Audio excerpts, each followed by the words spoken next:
Hello, നാത്തൂൻസ് spice വേൾഡിൻ്റെ പുതിയൊരു വീഡിയോയിലേക്ക് എല്ലാവർക്കും സ്വാഗതം. എല്ലാവരും സുഖമായിട്ടും സുരക്ഷിതരായിട്ടും ഇരിക്കുകയാണെന്ന് വിചാരിക്കുന്നു. ഇത് എൽബിയാണ് കേട്ടോ. അപ്പോൾ ഇന്നും നമ്മൾ പതിവ് പോലെ ഒരു തനി നാടൻ day in my life video ആയിട്ടാണ് വന്നേക്കുന്നത്. തനി നാടൻ വിഭവങ്ങളൊക്കെ ആയിട്ട് ഒരു ഊണും ബ്രേക്ക്ഫാസ്റ്റൊക്കെയാണ് കേട്ടോ കാണാൻ പോകുന്നത്. അതുപോലെ ഒരു കാര്യം പറയാനുള്ളത്, ഞങ്ങളങ്ങനെ ഞങ്ങളുടെ വീഡിയോസിൽ എപ്പോഴും ഒന്നും സബ്സ്ക്രൈബ് ചെയ്യണമെന്നൊന്നും അങ്ങനെ പറയാറില്ല. പക്ഷേ ഞങ്ങളുടെ വീഡിയോസ് കാണുന്നതിൽ ഒരു 80% ആൾക്കാരും സബ്സ്ക്രൈബ് ചെയ്യാതെ കാണുന്നവരാണ് കേട്ടോ. അപ്പോൾ ഞങ്ങളുടെ വീഡിയോസ് ഇഷ്ടമാവുകയാണെങ്കിൽ നിങ്ങളൊന്ന് സബ്സ്ക്രൈബ് ചെയ്യണം ചാനൽ. അതുപോലെ തന്നെ കൂടെ കാണുന്ന ബെല്ലൈക്കണും കൂടെ ഒന്ന് പ്രസ് ചെയ്യണം കേട്ടോ. നല്ല മടിയുള്ള ദിവസം സാധാരണ ഉണ്ടാക്കാറുള്ള ഒരു ബ്രേക്ക്ഫാസ്റ്റാണ് പുട്ടെന്ന് പറയുന്നത്. അപ്പോൾ ഇന്ന് രാവിലെ പുട്ടാണ് കേട്ടോ. അതുപോലെ ഉച്ചയ്ക്ക് വറക്കാനുള്ള മീൻ ഫ്രീസറിലായിരുന്നു, അപ്പോൾ അതൊന്ന് വെള്ളത്തിലിട്ട് വെച്ചിട്ടുണ്ട്. അപ്പോൾ ഞാൻ ഇത്തവണ ഇന്ത്യൻ സ്റ്റോറിൽ പോയപ്പോൾ പൊൻകതിരിൻ്റെ പുട്ടുപൊടി ഉണ്ടെന്ന് അവിടുത്തെ ചേട്ടൻ പറഞ്ഞു, ഒന്ന് കൊണ്ടുപോയി നോക്കുമെന്ന് പറഞ്ഞിട്ട് ഞാൻ പൊൻകതിരിൻ്റെ പുട്ടുപൊടിയാണ് ഇട്ട് എടുത്തേക്കുന്നത്. മലയാളി ചേട്ടനാണ്. അപ്പോൾ അതെങ്ങനെയാണെന്ന് വെച്ചാൽ, പൊൻകതിരിൻ്റെ പുട്ടുപൊടിക്ക് നമ്മൾ പുട്ടുപൊടി എടുക്കുന്നതിൻ്റെ അതേ അളവിൽ തന്നെ വെള്ളം ഒഴിച്ചിട്ട് 20 മിനിറ്റ് വെക്കുകയാണ് ചെയ്യുന്നത്. ഉപ്പിട്ടിട്ട് വെള്ളം ഒഴിച്ച് മിക്സ് ചെയ്ത് വെക്കണം. ഞാനിതിനകത്തേക്ക് വെള്ളം ഒഴിക്കുന്നുണ്ടപ്പോൾ ഇച്ചായൻ ചോദിക്കുന്നുണ്ടായിരുന്നു, നീ പുട്ടിൻ്റെ പായസമാണോ ഉണ്ടാക്കാൻ പോകുന്നതെന്ന്. കാരണം അത് നമ്മൾ ഒഴിക്കുമ്പോൾ തോന്നും ഒരുപാട് വെള്ളമാണ്, അയ്യോ ഇതിനി പുട്ടായിട്ട് വരുമോ എന്നൊക്കെ നമുക്ക് സംശയം തോന്നും. പക്ഷേ 20 മിനിറ്റൊക്കെ വെച്ച് കഴിയുമ്പോഴേക്കും നല്ല കറക്റ്റ് പാകത്തിന് കിട്ടും കേട്ടോ. നല്ലൊരു പുട്ടുപൊടിയാണ്. ഞാൻ നാട്ടിലൊക്കെ കേട്ടിട്ടുണ്ട്, നാട്ടിൽ നിന്നൊക്കെ ആരെങ്കിലുമൊക്കെ പറയുന്ന പൊൻകതിരിൻ്റെ പുട്ടുപൊടി നല്ലതാണെന്ന്. പക്ഷേ ഇവിടെ ആദ്യമായിട്ടാണ് കേട്ടോ അത് കിട്ടുന്നത്. അപ്പോൾ നമ്മളിന്ന് പുട്ട് ഒരു പ്രത്യേക പുട്ടാണ്, പഴം പുട്ടാണ് ഉണ്ടാക്കുന്നത് കേട്ടോ. അതായത് ഏത്തപ്പഴം വെച്ചിട്ടുള്ള പുട്ടാണ്. അതിൻ്റെ ഉള്ളിൽ ഫില്ലിംഗ് ആയിട്ട് ഏത്തപ്പഴം വെച്ച് ഉണ്ടാക്കില്ലേ. എനിക്കൊന്ന് പല രീതിയിലുണ്ടാക്കും. മാമ്പഴം വെച്ചുണ്ടാക്കുന്നുണ്ട്, ചക്കപ്പഴം വെച്ചുണ്ടാക്കുന്നുണ്ട്. ഞാൻ പക്ഷെ ഇവിടെ മിക്കവാറും ഏത്തപ്പഴം വെച്ചിട്ടാണ് കേട്ടോ പുട്ടുണ്ടാക്കാറുള്ളത്. വെറുതെ പഴം കൂട്ടിയിട്ട് അല്ലെങ്കിൽ പഴം പുഴുങ്ങിയിട്ടൊക്കെ കഴിക്കുന്നതിനേക്കാളും ഇഷ്ടം ഇവിടെ ഇതുപോലെ ഉണ്ടാക്കാനാണ്. അപ്പോൾ നമ്മൾ ഏത്തപ്പഴം ചെറുതായിട്ട് അരിഞ്ഞതിലേക്ക് പഞ്ചസാര ചേർക്കാം. നമ്മുടെ ആവശ്യത്തിനനുസരിച്ച് പഞ്ചസാരയുടെ അളവിലൊക്കെ മാറ്റം വരുത്താം കേട്ടോ. അതൊക്കെ അവനവൻ്റെ ഇഷ്ടമാണ്. നല്ലോണം ചേർത്താൽ നല്ല ടേസ്റ്റ് ആയിരിക്കും പുട്ടിന്, പക്ഷേ അത്ര ഹെൽത്തിന് കൊള്ളില്ലായിരിക്കുമല്ലോ. പിന്നെ നമ്മൾ ആവശ്യത്തിന് തേങ്ങ ചേർക്കുക. എല്ലാം കൂടി നന്നായിട്ട് മിക്സ് ചെയ്ത് വെക്കുകയാണ് ചെയ്യുന്നത്. അപ്പോഴേക്കും നമ്മുടെ എന്താ പറയുക, പുട്ടായി വരാനായിട്ട് ഒരു 20 മിനിറ്റ് അങ്ങനെ വെള്ളം ഒഴിച്ച് വെച്ചേക്കണം. അപ്പോൾ ആ സമയം കൊണ്ട് നമ്മൾ ഈ മിക്സും റെഡിയാക്കി വെച്ചു. അപ്പോൾ നമ്മുടെ മിക്സ് ഇവിടെ റെഡിയായി. അപ്പോൾ എൻ്റെ പുട്ടുപൊടിയുടെ പാത്രത്തിൽ തീരാറായിട്ടുണ്ടായിരുന്നു, ഒരു ഇച്ചിരിയും കൂടെ ബാക്കിയുള്ളൂ. അപ്പോൾ ഞാൻ ആ പൊട്ടിച്ച പുട്ടിൻ്റെ പാക്കറ്റ് അതിനകത്തേക്ക് ഇട്ട് വയ്ക്കുകയാണ്. അപ്പോൾ പുട്ടുപൊടി ആയി വരാനായിട്ട് 20 മിനിറ്റോളം എടുക്കുമല്ലോ. അപ്പോൾ നമുക്ക് സമയം കളയണ്ട, നമുക്ക് ഉച്ചത്തേക്കുള്ള കുറച്ച് കാര്യങ്ങൾ ചെയ്തു വെക്കാം. ഇന്ന് ഉച്ചയ്ക്ക് സാമ്പാറാണ് ഉണ്ടാക്കുന്നത്, വറുത്തരച്ച സാമ്പാറാണ് കേട്ടോ. അപ്പോൾ അതിനകത്തേക്ക് വേണ്ടിയിട്ടുള്ള തുവരപ്പരിപ്പ് ഒന്ന് കഴുകി നമുക്ക് കുക്കറിൽ വിസിലൂതാനായിട്ട് വെക്കാം. അപ്പോഴേക്കും നമുക്ക് ബ്രേക്ക്ഫാസ്റ്റൊക്കെ കഴിയുമ്പോഴേക്കും അത് റെഡി ആയിട്ടിരിക്കുമല്ലോ. ഇന്നത്തെ നമ്മുടെ തനി നാടൻ ഊണിനെ ഒരു അടിപൊളി കോമ്പിനേഷനാണ് കേട്ടോ. എനിക്ക് ചെറുപ്പം മുതലേ ഭയങ്കര ഇഷ്ടമുള്ളൊരു കോമ്പിനേഷനാണ് സാമ്പാറും മീൻ വറുത്തതും മെഴുക്കുവരട്ടിയൊക്കെ. അപ്പോൾ ഇന്നത്തെ മെഴുക്കുവരട്ടിക്കുള്ളതാണ് കേട്ടോ ഈ ഞാൻ തൊണ്ട് കളയുന്നത്. ക്യാരറ്റും ബീട്രൂട്ടും കൂടെ കൂടിയിട്ടുള്ള ഒരു മെഴുക്കുവരട്ടിയാണ്. വളരെ ഈസി ആയിട്ട് ഉണ്ടാക്കാൻ പറ്റുന്ന ഒരു മെഴുക്കുവരട്ടിയാണ് കേട്ടോ നമ്മൾ ഉണ്ടാക്കുന്നത്. അപ്പോൾ ഞാൻ പുട്ടിനുള്ള വെള്ളം ഞാനൊരു കുക്കറിനകത്ത് അവിടെ വെച്ചിട്ടുണ്ട്. നമുക്കിതും കൂടെ അതൊന്ന് തിളച്ച് വരണം. അപ്പോഴേക്കും നമ്മുടെ പുട്ടുപൊടി റെഡിയാവും. അപ്പോൾ നമുക്കിതൊന്ന് അരിഞ്ഞെടുക്കാം. ഈ മെഴുക്കുവരട്ടിക്ക് വേണ്ടിയിട്ട് ഇത് അരിയുന്നത് ഇങ്ങനെ നീളത്തിലാണ് അരിഞ്ഞെടുക്കുന്നത് കേട്ടോ. ഞാൻ അല്ലാത്ത രീതിയിലല്ല ഇതിനെ അരിഞ്ഞെടുക്കുന്നത്. എന്താ പറയുക, ഇങ്ങനെ അരിഞ്ഞെടുത്ത് ഈ മെഴുക്കുവരട്ടി ഉണ്ടാക്കുമ്പോഴാണ് എനിക്ക് കൂടുതൽ ടേസ്റ്റായിട്ട് തോന്നാറുള്ളത് കേട്ടോ. അല്ലാതെ തോരനൊക്കെ അല്ലാതെ ഉണ്ടാക്കാറുണ്ട്. അപ്പോൾ ഇതുപോലെ ഇതിനെ ഒന്ന് അരിഞ്ഞെടുക്കാം. മെഴുക്കുവരട്ടിക്കുള്ളത് അരിഞ്ഞും പിന്നെ നമ്മുടെ പരിപ്പൊക്കെ വേവിച്ച് അത് എന്താ പറയുക, പുട്ടിൻ്റെ മിക്സൊക്കെ ഒന്ന് റെഡിയാക്കി വെച്ചപ്പോഴേക്കും നമ്മുടെ 20 മിനിറ്റ് കഴിഞ്ഞിട്ടുണ്ടായിരുന്നു. അപ്പോൾ നമ്മുടെ പുട്ടുപൊടി എന്തായി നോക്കാം. ഇതേ കണ്ടോ, ഇതുപോലെയാണ് കേട്ടോ ഇരിക്കുന്നത്. ഇത് ഞാൻ മിക്സിയിൽ അടിക്കുകയൊന്നും ചെയ്തില്ല, അല്ലാതെ തന്നെ ഡയറക്റ്റ് പുട്ടുണ്ടാക്കുകയാണ് കേട്ടോ ചെയ്തത്. ഒരു നല്ല പുട്ടുപൊടിയായിട്ടാണ് കേട്ടോ എനിക്ക് തോന്നിയത്. അപ്പോൾ നമ്മുടെ ആ കൂട്ട് നമുക്ക് ആവശ്യത്തിന് ചേർത്ത് കൊടുക്കാം. എന്നിട്ട് പുട്ടുപൊടി ചേർത്തിട്ട് സാധാരണ പോലെ തന്നെ ആവി കയറ്റി എടുക്കുകയാണ് ചെയ്യുന്നത്. ഞങ്ങൾ പിന്നെ എന്താ ചെയ്യാന്ന് വെച്ചാൽ, ഞങ്ങൾക്ക് നല്ലോണം പഴം വയ്ക്കുന്ന ഇഷ്ടമാണ്. അപ്പോൾ ഒരുപാട് പഴമായി കഴിഞ്ഞാൽ പുട്ടിൻ്റെ ഇത് കുറഞ്ഞു പോകുമല്ലോ. അപ്പോൾ ഞാൻ ബാക്കി വരുന്ന മിക്സായിട്ട് തന്നെ ആവി കയറ്റി എടുക്കാറുണ്ട്. അപ്പോൾ ഇന്നുണ്ടാക്കുന്ന മസാല ചായയാണ്. അപ്പോൾ അതിനകത്തേക്ക് ഒരു 3-4 ഏലക്ക, പച്ച ഏലക്ക ഒന്ന് ചതച്ചെടുത്തു. പിന്നെ 2-3 ഗ്രാമ്പൂ ഇട്ടിട്ടുണ്ട്. പിന്നെ ഒരു ചെറിയ കഷ്ണം പട്ട, പിന്നെ കുറച്ചൊരു ഇഞ്ചി. നിങ്ങളിങ്ങനെ മസാല ചായ ഉണ്ടാക്കാറുണ്ടോ? എനിക്ക് ഭയങ്കര ഇഷ്ടമാണ്. ചില ദിവസങ്ങളിൽ രാവിലെ ഒരു മസാല ചായയൊക്കെ കുടിച്ചിട്ട് പോയാൽ ഭയങ്കര ഒരു ഉന്മേഷമൊക്കെ കിട്ടുന്ന പോലെ തോന്നാറുണ്ട്. അപ്പോൾ നമ്മൾ ആ ഇഞ്ചിയും കൂടെ ഒന്ന് ചതച്ചിട്ട് അതിനകത്തേക്ക് ചേർത്ത് കൊടുക്കുകയാണ്. ഗ്രാമ്പും പട്ടയൊന്നും ചതച്ചിട്ടില്ല കേട്ടോ. പിന്നെ നമ്മൾ ചായപ്പൊടി ചേർത്ത് കൊടുക്കുക ആവശ്യത്തിന്. മസാല ചായ ആണെന്ന് പറഞ്ഞപ്പോൾ ഇച്ചായന് അതിനകത്തേക്ക് മധുരം വേണമെന്ന് പറഞ്ഞു. അങ്ങനെ മധുരം ഇട്ടിട്ടുണ്ട് ഇന്നത്തെ ചായയിൽ. പിന്നെ നമുക്ക് ആവശ്യത്തിന് പാലൊഴിച്ചിട്ട് നമുക്ക് ചായ ഉണ്ടാക്കാം. പിന്നെ അപ്പോഴേക്കും നമ്മുടെ പുട്ട് ഒരു ബാച്ച് റെഡിയായി വന്നിട്ടുണ്ട് കേട്ടോ. പിന്നെ നമുക്ക് അടുത്ത ബാച്ചായിട്ട് പുട്ടുണ്ടാക്കാം. പിന്നെ അവസാനം വരുന്ന കൂട്ട് നമ്മൾ കൂട്ടായിട്ട് തന്നെ നമ്മൾ ആവിയേറ്റി എടുക്കുകയാണ് ചെയ്യുന്നത്. ഇതേ കണ്ടോ, ഇതുപോലെ നമ്മൾ ഈ കൂട്ടായിട്ടൊന്ന് ആവി കയറ്റി എടുത്തിട്ട് അതും നമ്മൾ പുട്ടിൻ്റെ ഒപ്പം കുറച്ചധികം വെക്കും. അപ്പോൾ നമുക്ക് ആവശ്യത്തിന് പഴം കൂട്ടി തന്നെ കഴിക്കാൻ പറ്റും. അപ്പോൾ നമ്മുടെ ചായ തിളച്ച് വന്നു. ഇനി നമുക്കതിനെ ഒന്ന് അരിച്ച് നല്ലോണം ഒന്ന് അടിച്ചെടുക്കാം. നമ്മുടെ ചായക്കടയിലൊക്കെ നല്ലോണം അടിച്ച് കിട്ടുന്ന പോലെയുള്ള ചായ കുടിക്കാനാണ് ഇവിടെ എല്ലാവർക്കും ഇഷ്ടം. അപ്പോൾ അതേ നമ്മുടെ പുട്ടും കുറച്ച് ആ പഴത്തിൻ്റെ മിക്സും കൂടെ കൂടി നമുക്ക് ചായ കുടിക്കാം. ഇതുപോലെ മടി പിടിച്ച് വൈകി എഴുന്നേൽക്കുന്ന ദിവസങ്ങളിൽ കുറച്ച് ഏത്തപ്പഴവും പുട്ടുപൊടിയൊക്കെ ഉണ്ടെങ്കിൽ എളുപ്പത്തിലുണ്ടാക്കി കഴിക്കാൻ പറ്റുന്ന ഒരു ബ്രേക്ക്ഫാസ്റ്റ് ആയിട്ടാണ്. നിങ്ങളൊക്കെ വീടുകളിൽ ഉണ്ടാക്കാറുണ്ടായിരിക്കും. അപ്പോൾ എന്നെപ്പോലെ തന്നെ മടി പിടിക്കുന്ന ദിവസങ്ങളിലൊക്കെ ഇതുപോലെയൊക്കെ ഉള്ളത് ട്രൈ ചെയ്യാമല്ലോ. നിങ്ങൾക്ക് വേറെ എന്തെങ്കിലും വെറൈറ്റി പുട്ടിൻ്റെ ഐഡിയാസൊക്കെ ഉണ്ടെങ്കിൽ ഞങ്ങൾക്കും കൂടെ ഒന്ന് പറഞ്ഞു തരണം കേട്ടോ. ചായ കുടിയെല്ലാം കഴിഞ്ഞിട്ട് വീട്ടിലേക്കൊക്കെ വീഡിയോ കോളൊക്കെ ചെയ്ത് കഴിഞ്ഞ് കുറച്ച് നേരം ടി വിയും കൂടെ കണ്ടു കഴിഞ്ഞിട്ടാണ് കേട്ടോ ഉച്ചത്തേക്കുള്ള പണികളിലേക്ക് കടന്നത്. അപ്പോൾ നമ്മൾ സാമ്പാറിന് വേണ്ടിയിട്ടുള്ള പുളി ഒന്ന് വെള്ളത്തിലിടുകയാണ്. ഞാൻ ചൂടുവെള്ളത്തിലാണ് കേട്ടോ ഇടുന്നത്. അത് കുരുവില്ലാത്ത പുളി ഇവിടെ വാങ്ങാൻ കിട്ടിയതാണ്, അതാണ് കേട്ടോ. അപ്പോൾ ഈ സാമ്പാറിൻ്റെ റെസിപ്പി മുന്നേ തന്നെ അപ്ലോഡ് ചെയ്തിട്ടുണ്ട്. സ്നേഹയാണ് കേട്ടോ അപ്ലോഡ് ചെയ്തേക്കുന്നത്. അതിനകത്ത് അളവുകളെല്ലാം കൃത്യമായിട്ട് പറഞ്ഞിട്ടുണ്ട്. അപ്പോൾ നിങ്ങൾക്കത് ഫോളോ ചെയ്താൽ മതിയാവും. ഇപ്പോൾ ഞാൻ മെഴുക്ക് വരട്ടിക്ക് വേണ്ടിയിട്ടുള്ളത് പെട്ടെന്ന് അങ്ങ് വെക്കുകയാണ്. അപ്പോൾ അതിനകത്തേക്ക് വെളിച്ചെണ്ണ ചൂടായി കഴിയുമ്പോൾ കുറച്ച് കറിവേപ്പിലയും സവാള നീളത്തിലരിഞ്ഞതും ആവശ്യത്തിന് പച്ചമുളകും കൂടെ ചേർത്തിട്ടൊന്ന് വഴറ്റിയെടുക്കുകയാണ്. ഈ മെഴുക്ക് വരട്ടിയിലേക്ക് എരിവിന് പച്ചമുളക് മാത്രമേ നമ്മൾ ചേർക്കുന്നുള്ളൂ. ഞാൻ 4 വലിയ പച്ചമുളകാണ് കേട്ടോ ചേർത്തത്. അപ്പോൾ അത്യാവശ്യം നല്ല എരിവുണ്ടായിരുന്നു. ഇന്നത്തെ അതായത് ഇത്തവണ വാങ്ങിയ പച്ചമുളകിന് നല്ല എരിവുള്ള പച്ചമുളകാണ്. അപ്പോൾ സാമ്പാറിലേക്ക് വേണ്ടിയുള്ള കഷ്ണങ്ങൾ അവിടെ അരിഞ്ഞെടുക്കുന്നുണ്ട്. ഉള്ളി ഒന്ന് പതുക്കെ ഒന്ന് വാടി വന്നപ്പോൾ നമ്മൾ ആദ്യം അതിനകത്തേക്ക് ബീട്രൂട്ടിൻ്റെ കഷ്ണങ്ങളാണ് ഇട്ട് കൊടുക്കുന്നത്.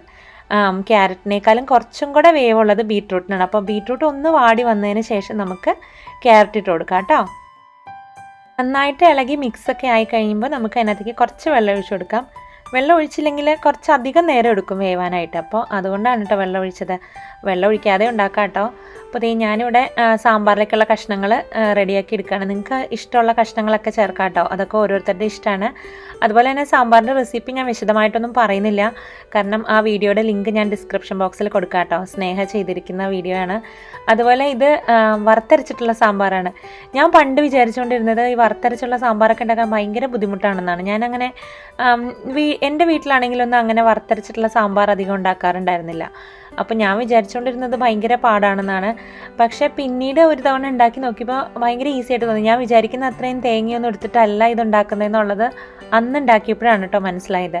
അതേ പിന്നെ ഇടയ്ക്കിടയ്ക്ക് ഉണ്ടാക്കാറുണ്ട്. എനിക്ക് വറുത്തരയ്ക്കാത്ത സാമ്പാറിനേക്കാളും ഇഷ്ടമുള്ളത് വറുത്തരച്ചിട്ടുള്ള സാമ്പാറാണ്.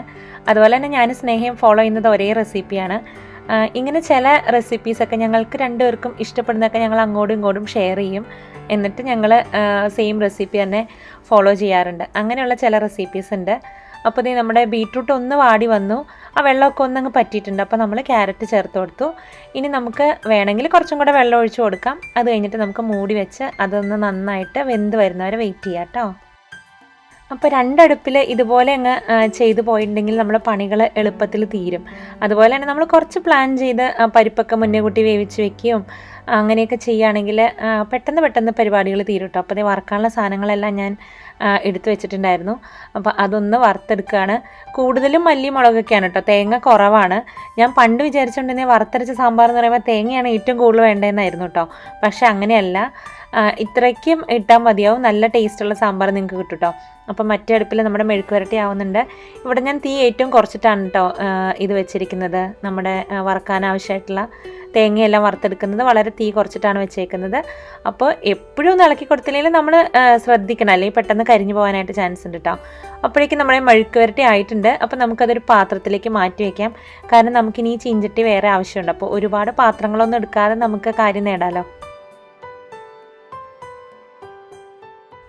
അപ്പോൾ നിങ്ങളിതുപോലെ വറുത്തരച്ചിട്ടുള്ള സാമ്പാർ ഉണ്ടാക്കാറുണ്ടോ? പിന്നെ ഏതൊക്കെ തരത്തിലുള്ള സാമ്പാറാണ് നിങ്ങളൊക്കെ ഉണ്ടാക്കി നോക്കാറുള്ളത്? ഞാനിവിടെ ഉള്ളി സാമ്പാർ ഉണ്ടാക്കാറുണ്ട്, പിന്നെ അതുപോലെ തന്നെ വഴുതനങ്ങ കപ്പങ്ങ വെച്ചിട്ട് സാമ്പാർ ഉണ്ടാക്കാറുണ്ട്. അതൊക്കെ നമുക്ക് വരുന്ന വീഡിയോകളിലൊക്കെ ആയിട്ട് കാണാം കേട്ടോ. എല്ലാം കൂടെ ഒരുമിച്ച് കാണിക്കാനായിട്ട് പറ്റില്ലല്ലോ. അപ്പോൾ നമ്മുടെ അരപ്പെല്ലാം ഒന്ന് റെഡിയായി കഴിഞ്ഞ് ആറി കഴിയുമ്പോൾ നമ്മൾ അതിനകത്തേക്ക് അത് അരച്ച് നമ്മുടെ സാമ്പാറിലേക്ക് ചേർക്കുകയാണ് ചെയ്യുന്നത്. പണ്ടൊന്നും എനിക്കിങ്ങനെ സദ്യ വിഭവങ്ങളൊക്കെ ഇങ്ങനെ ഒരുപാട് നന്നായിട്ടൊന്നും ഉണ്ടാക്കാൻ എനിക്ക് അറിയണ്ടായിരുന്നില്ല. അതൊക്കെ ഇവിടെ വന്നു കഴിഞ്ഞേ പിന്നെയാണ് കേട്ടോ ശരിക്കും പഠിച്ചത്.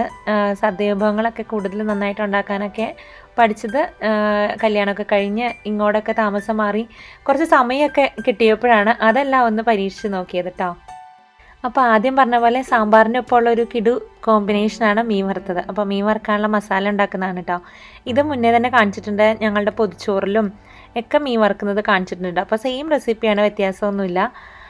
ചിലപ്പോൾ ഞങ്ങൾ ഇങ്ങനെ ചുവന്ന മുളക് പൊടി ചേർക്കാതെ പച്ചമുളകും കുരുമുളകും കൂടെ അരച്ചിട്ടുള്ള മസാല ഉണ്ടാക്കാറുണ്ട്. അത് പിന്നീട് ഒരു ദിവസം നമുക്കൊരു വീഡിയോയിൽ കാണിക്കാം കേട്ടോ. അല്ലാതെ ഇത് പൊതിച്ചോറിലൊക്കെ ഉണ്ടാക്കുന്ന മീൻ വറുത്തതിൻ്റെ സെയിം മസാല കൂട്ട് തന്നെയാണ്. അപ്പോൾ നമുക്കത് മീനിൽ പുരട്ടി വയ്ക്കാം. അത് കഴിഞ്ഞിട്ട് അതിനെ ഒന്ന് നന്നായിട്ട് വറുത്തെടുക്കാം. ഇത് ആവോലി മീനാണ് കേട്ടോ. അപ്പോൾ നമ്മളുടെ മീൻ വറക്കാനായിട്ട് വയ്ക്കാം. അപ്പോഴേക്കും നമ്മുടെ അരപ്പ് റെഡി ആയിട്ടുണ്ടായിരുന്നു. അത് നമ്മുടെ സാമ്പാറിൽ ഒഴിക്കാം. പിന്നെ എന്താ പറയാൻ വന്നതെന്ന് വെച്ചാലേ, കുറച്ച് സബ്സ്ക്രൈബേഴ്സൊക്കെ എന്നോട് സ്നേഹയോടും സ്കിൻ കെയർ റുട്ടീനൊക്കെ ചെയ്യാമോ എന്ന് ചോദിക്കുന്നുണ്ടായിരുന്നു. അപ്പോൾ ഞങ്ങൾക്ക് രണ്ടുപേർക്കും അങ്ങനെ കൃത്യമായിട്ടുള്ള സ്കിൻ കെയർ റുട്ടീനൊന്നും ഉള്ള ആൾക്കാരല്ല. എന്തെങ്കിലുമൊക്കെ പൊടിക്കൈകൾ ഇടയ്ക്കൊക്കെ എന്തെങ്കിലുമൊക്കെ മുഖക്കുരു വരുമ്പോഴോ അല്ലെങ്കിൽ പാട് വരുമ്പോഴൊക്കെ എന്തെങ്കിലും ചെയ്യുന്നല്ലാതെ കൃത്യമായിട്ട് അങ്ങനെയൊന്നും ഫോളോ ചെയ്ത് അങ്ങനെയൊന്നും പോകുന്ന ആൾക്കാരല്ല ഞങ്ങൾ. അപ്പോൾ ഞങ്ങൾ ചെയ്യാതെ നിങ്ങൾക്ക് പറഞ്ഞു തന്നിട്ട് കാര്യമൊന്നുമില്ലല്ലോ. അപ്പോൾ എന്തെങ്കിലും ഞങ്ങൾ അങ്ങനെ ചെയ്ത് തുടങ്ങുകയാണെങ്കിൽ ഞങ്ങൾ അങ്ങനെ വീഡിയോ ഇടാം. അല്ലാതെ അത് ഇടുന്നതുകൊണ്ട് അർത്ഥമുണ്ടെന്ന് തോന്നുന്നില്ല. ഞങ്ങൾ ചെയ്യാത്ത കാര്യം എങ്ങനെയാണ് നിങ്ങളോട് പറയാം. ഞങ്ങൾ ഒരു തോരനും കൂടെ വെച്ചിട്ട് ഊണിനുള്ള കാര്യങ്ങൾ പൂർത്തിയാക്കാമെന്നാണ് കേട്ടോ വിചാരിക്കുന്നത്. അപ്പോൾ ഇന്നത്തെ തോരൻ ചീരയും മുട്ടയും കൂടെ ഇട്ടിട്ടുള്ളൊരു തോരനാണ്. എല്ലാവരും ഒക്കെ ഉണ്ടാക്കാറുള്ള തോരനായിരിക്കും. ഇനി ആർക്കെങ്കിലും റെസിപ്പി വേണം അറിയില്ല എന്നുണ്ടെങ്കിൽ പറഞ്ഞാൽ മതി, നെക്സ്റ്റ് വീഡിയോയിൽ അത് അപ്ലോഡ് ചെയ്യാം കേട്ടോ. അപ്പം അതും കൂടെ ചെയ്ത് കഴിഞ്ഞ് മീനും കൂടെ വറുത്ത് കഴിഞ്ഞാൽ നമ്മുടെ ഊണിലുള്ള വിഭവങ്ങളൊക്കെ റെഡി ആയിട്ടുണ്ട്. ഇവിടെ ആരോണിന് ഇലക്കറികൾ കഴിക്കാൻ മറ്റുള്ളത് വെച്ച് നോക്കുമ്പോൾ കുറച്ച് മടിയാണ്. എന്ന് വെച്ചാൽ കഴിക്കാതിരിക്കുകയൊന്നുമില്ല, പക്ഷേ പുള്ളി അത്രയ്ക്ക് അങ്ങോട്ട് ഇഷ്ടമായിട്ടൊന്നും കഴിക്കില്ല. അപ്പം മുട്ടയും കൂടെയൊക്കെ ഇട്ട് കൊടുത്തിട്ടുണ്ടെങ്കിൽ പിന്നെയും കുറച്ചും കൂടെയൊക്കെ ഓക്കെ ആയിട്ട് അങ്ങ് കഴിച്ചോളും. അപ്പോൾ അതുകൊണ്ട് ഞങ്ങൾ ഇങ്ങനെ ഇടയ്ക്ക് ചീരത്തോരൻ ഉണ്ടാക്കുമ്പോൾ മുട്ടയൊക്കെ ഇട്ടിട്ട് ഉണ്ടാക്കാറുണ്ട്. അതുപോലെ തന്നെ മുരിങ്ങയിലയും മുട്ടയൊക്കെ ഇട്ടിട്ടും. പിന്നെ ചുവന്ന ചീര വളരെ കുറവാണ് ഇവിടെ കിട്ടുന്നത്. അപ്പോൾ അങ്ങനെയുള്ള കറികളൊക്കെ ഇങ്ങനെ എന്താ പറയുക, ഇലക്കറികളൊക്കെ ഉണ്ടാക്കുമ്പോൾ ഞാൻ മുട്ടയൊക്കെ ഇട്ടിട്ട് അവനും കൂടെ കഴിക്കാൻ വേണ്ടിയിട്ട് അങ്ങനെ ചെയ്യാറുണ്ട്.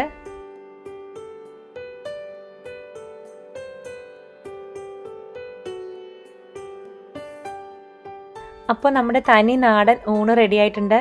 എനിക്ക് സ്കൂള് തൊട്ടേ ഇഷ്ടമുള്ള കോമ്പിനേഷനാണ് സാമ്പാറും മീൻ വറുത്തതും. ഇതുവരെ ഇങ്ങനൊരു കോമ്പിനേഷൻ ട്രൈ ചെയ്യാത്തവരൊക്കെ ഉണ്ടെങ്കിൽ ഇതൊന്ന് ട്രൈ ചെയ്ത് നോക്കണം കേട്ടോ. എല്ലാവർക്കും എന്തായാലും ഇഷ്ടപ്പെടുന്നൊരു കോമ്പിനേഷനാണ്. കൂടെ ഒരു മെഴുക്ക് വരട്ടിയും തോരനും ഒരു മാങ്ങാച്ചാറും പപ്പടവും കൂടെ ഉണ്ടെങ്കിൽ പിന്നെ കുശാലായി, വേറെ ഒന്നും വേണ്ട.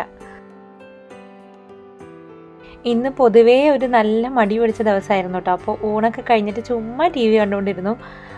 എന്തെങ്കിലും നെറ്റ്ഫ്ലിക്സിൽ എന്തെങ്കിലും സീരീസോ അല്ലെങ്കിൽ പഴയ വല്ല മലയാള സിനിമകളോ അതൊക്കെ കാണാനാണ്. ഉച്ച സമയത്ത് എനിക്ക് അങ്ങനെയുള്ള കാര്യങ്ങളൊക്കെ കാണാനാണ് കേട്ടോ ഇഷ്ടം.